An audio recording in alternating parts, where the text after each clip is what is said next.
आदित्य, हे भगवान, ये छोरा तो बिल्कुल बेंडो हो गयो है।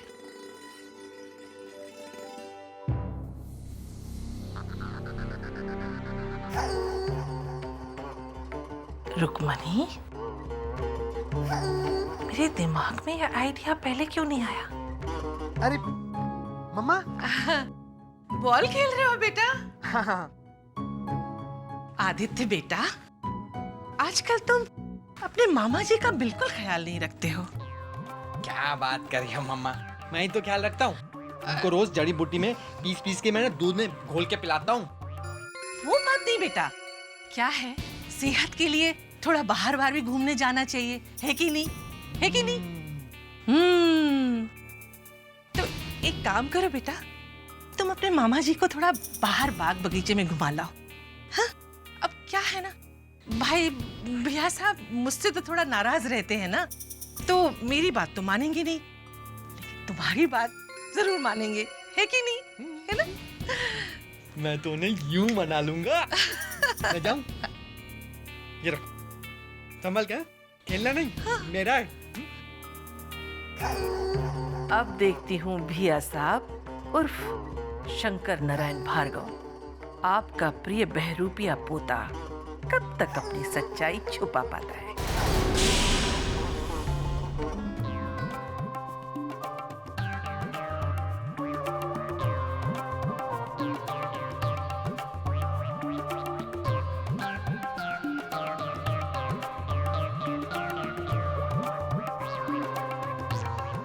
दादाजी। अरे तू। दादाजी, मुझे आपसे कुछ कहना है। कहो बेटा। दादाजी, मैं आपसे नाराज हूँ। क्यों भाई, क्यों नाराज हैं? आजकल आप मेरी कोई बात ही नहीं सुनते। अरे हमने क्या किया है भाई? पानी फेर दिया। है? पानी फेर दिया? 3 बार अटैक आया आपको, और डॉक्टर अंकल ने भी आपको सावधानी बरतने के लिए कहा है। और आप है कि कभी माँ के साथ लड़ते हैं, कभी मामा के साथ लड़ते हैं। अरे भाई, तुम तो वाकई नाराज हो। ठीक है, आज से तुम जो कहोगे हम वही करेंगे। अब तो खुश? प्रॉमिस? प्रॉमिस।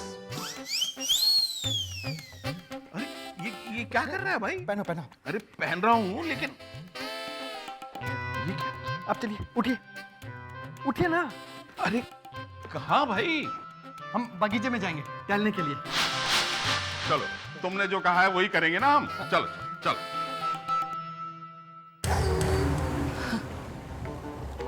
चलो, अब रास्ता बिल्कुल साफ हो गया है।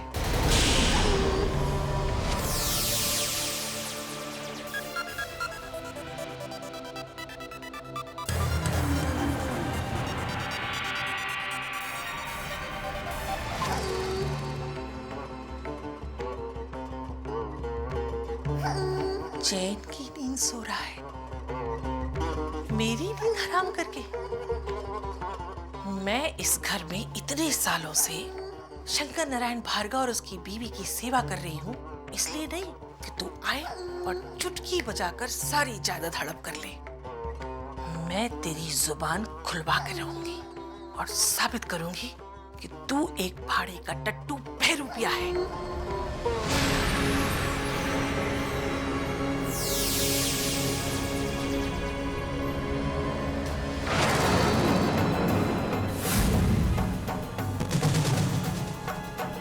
बोल, कौन है तू?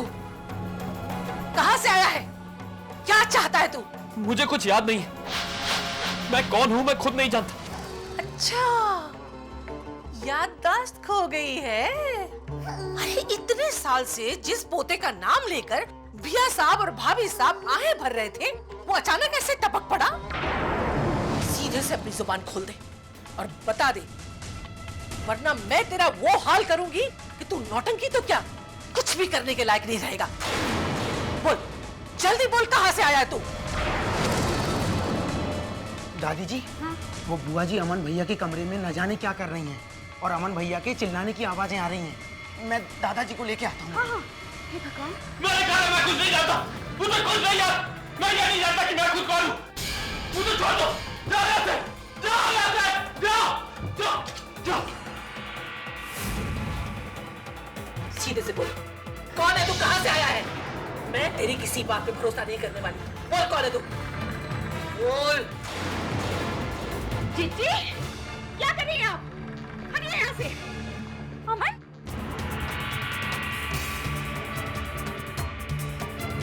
बेटा तू ठीक तो है? हे भगवान। भाभी साहब, मैं तो बस वो आदेश और उसकी बहू के बकवास मत करो। मैं अच्छी तरह से जानता हूँ कि तुम्हारे मन में क्या है, लेकिन एक बात कान खोल के सुन लो, ये मेरा पोता अमन है, बस। चाहे कोई माने चाहे नहीं माने। मैं नहीं मानूंगी बिया साहब। मैं तो चिल्ला चिल्ला के सबको बताऊंगी कि ये ठग है, बहरूपिया है, और ये बात मैं साबित करके रहूंगी। आपको जो करना है जीजी आप कीजिए, लेकिन भगवान के वास्ते अमन से दूर रहिए। अमन, जाओ यहाँ से। अमन, तू ठीक है ना बेटा?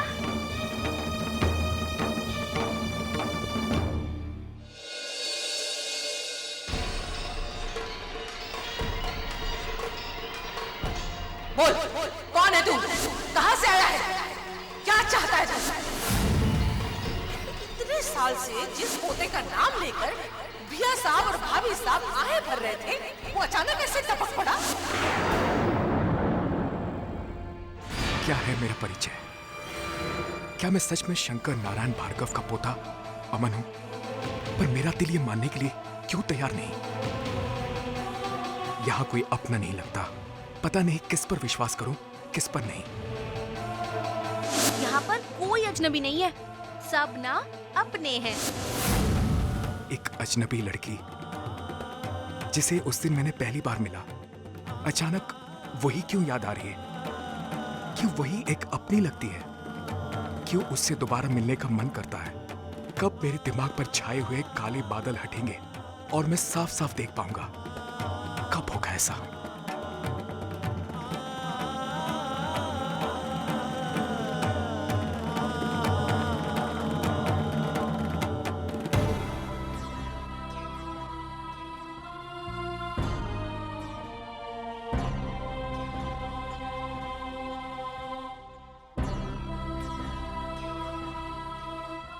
थोड़े दिनों में सब ठीक हो जाएगा।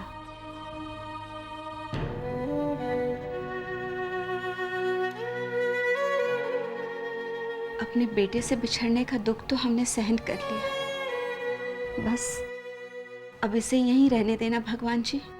मैं इससे बिछड़ने का दुख शायद बर्दाश्त नहीं कर सकूंगी। हे भगवान, मैंने कुछ गलत तो नहीं किया? जिस दिन अमन की याददाश्त लौट आएगी और वो चला जाएगा, तब दुर्गा की हालत मुझसे बर्दाश्त नहीं होगी। पूरी शान को अब तो पानी सर के ऊपर से बह रहा है। अब मुझे कुछ करना ही पड़ेगा।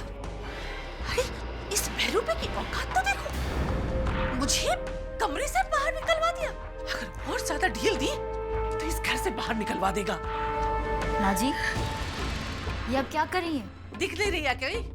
टहल रही हूँ, अपनी डूबती हुई नैया को बचाने के लिए पतवार ढूंढ रही हूँ। मुझे तो ऐसा बिल्कुल नहीं लग रहा है। अगर आप ऐसा सोचती तो अमन के साथ ऐसा बर्ताव बिल्कुल नहीं करती। तू ही बता, ये तो वही बात हुई ना कि मान न मान मैं तेरा बेमान। ऐसे कोई अचानक अजनबी घर में घुस आएगा और भैया साहब की सारी जायदाद पे अपना हक जताएगा और मैं चुपचाप मान लूंगी? हट। बिल्कुल नहीं, ये कोई बात है? भैया साहब की जायदाद पे अगर हक है तो वो सिर्फ मेरा और मेरे परिवार वालों का है, और मैं इसे हासिल करने के लिए कुछ भी कर सकती हूँ। माँ जी, आप शांत हो जाइए और मेरी बात ध्यान से सुनिए। मेरे दिमाग में एक बढ़िया सा प्लान है।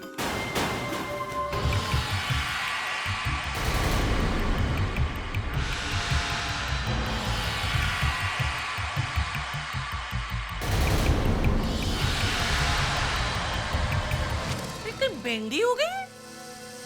ऐसे तो उसके पैर और जम जाएंगे इस घर में।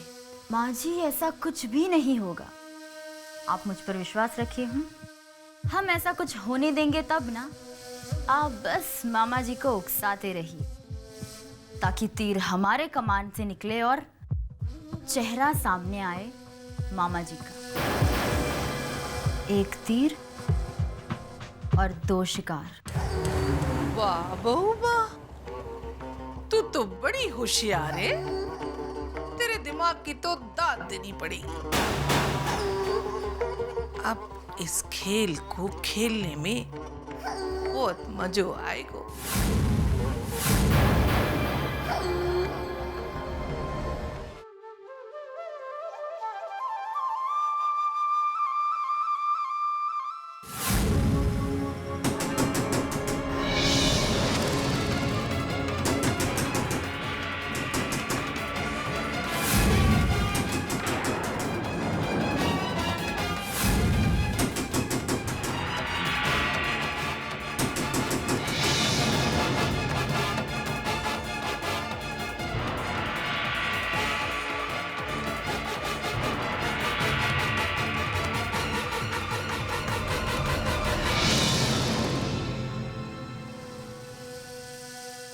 नींद खुल गई तुम्हारी? आज सुबह होती मैंने सोचा कि तुम्हें अपने हाथों से गर्मा गर्म चाय पिलाऊंगी। इसी बहाने से तुम्हारे साथ थोड़ी गपशप भी हो जाएगी। क्यों? अरे क्या हुआ? तुम मुझे अंदर आने के लिए नहीं कहोगे? अच्छा ठीक है, मैं खुद ही अंदर आ जाती हूँ। मैं तुम्हारी अंजलि चाची हूँ, बुआ जी की बहू। आज तुम्हारे इस घर में पहली सुबह है, इसीलिए कल जो कुछ भी हुआ उसे दिल पर मत लेना। उसे एक बुरा सपना समझकर भूल जाना और अपनी जिंदगी की एक नए सिरे से शुरुआत करना। वो क्या है ना कि हमारी सासू माँ कुछ ऐसी ही है। असल में बात यह है कि उन्हें बाबूजी की बड़ी फिक्र लगी रहती है। उनकी बहन जो ठहरी और बाबूजी भी बड़े भोले इंसान है। पता नहीं उन्हें कब कौन कहाँ ठग ले। सासू माँ की तरफ से उनके बुरे बर्ताव के लिए मैं तुमसे माफी मांग रही हूँ। माफ कर दोगे ना?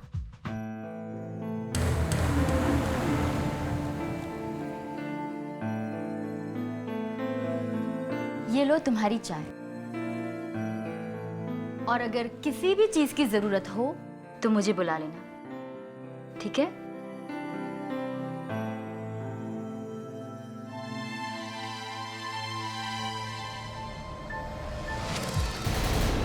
अब बहुत जल्द ही तुम मेरी हर बात मानने लगोगी। मैं तुम्हें अपनी मुट्ठी में कैद कर लूंगी हमेशा के लिए।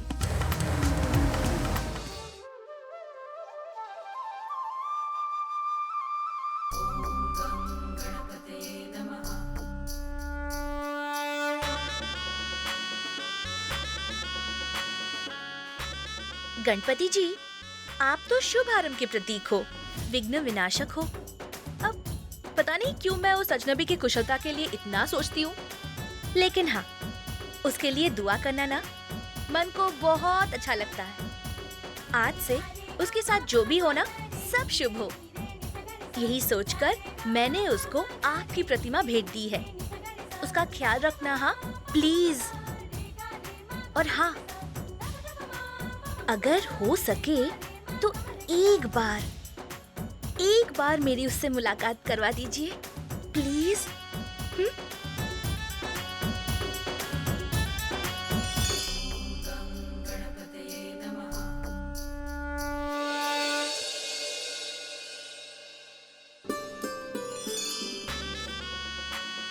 ये तो उस अजनबी का घर है। कैसा होगा वो? उसके दादा दादी के साथ ना वो बहुत खुश होगा। एक काम करती हूँ, उससे ना मिल आती हूँ। कहाँ जा रही हूँ मैं? इतना बड़ा घर है उनका, इतने पैसे वाले हैं वो लोग। उसके खानदान को मुझ जैसी एक मामूली लड़की से मिलना थोड़ी ना अच्छा लगेगा। और वो भी मुझे भूल ही गया होगा। मैं भी ना। चल यहाँ से चल बाबा।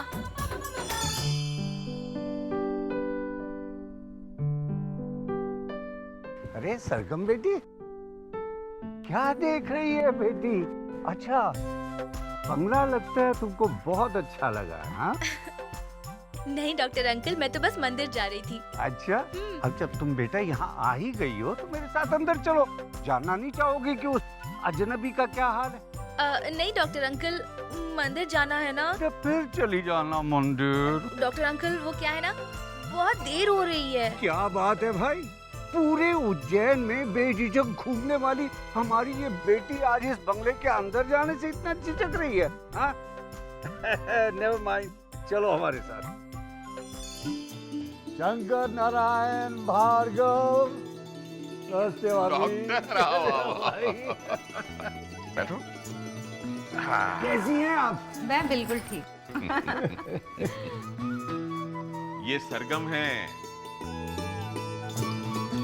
सरगम बिटिया, हम तुम्हारे बहुत शुक्रगुजार हैं। तुमने न केवल अमन की जिंदगी बचाई है, बल्कि हमें भी एक नई जिंदगी दी है।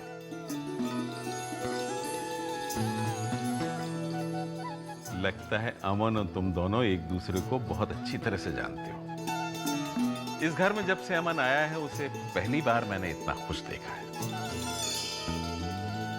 तुम यहाँ रोज आ जाया करो। तुम्हारा साथ पाकर और तुम्हारी दोस्ती पाकर इसका मन बहल जाएगा। जी मैं जरूर आऊंगी। मेरे बाबा कहते हैं कि अरे बेटा, तुम्हारे बाबा जो कहते हैं वो हम सुन लेंगे। पहले तुम अमन को घुमाने ले जाओ ना बेटा। अभी? हाँ बेटा, अभी। जी चले।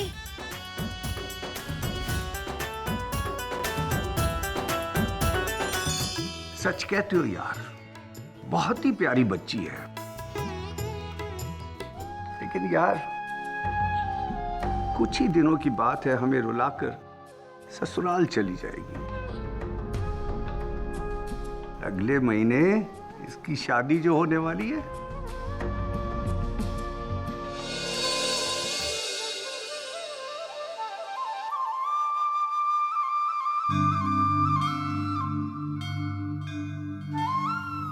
उज्जैन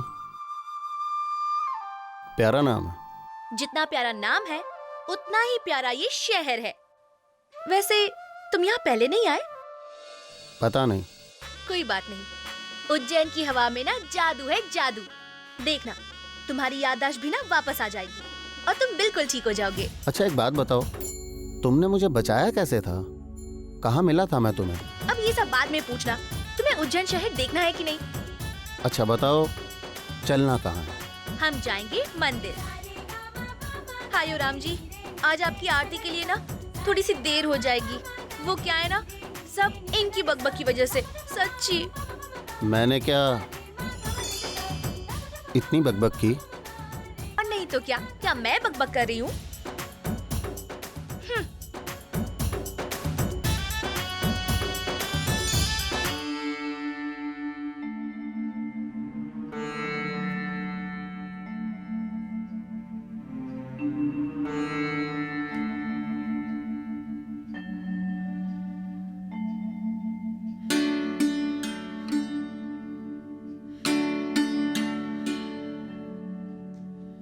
क्या देख रही हो?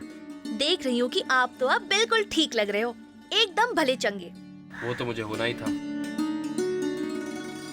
तुमने इतनी मेहनत जो की है।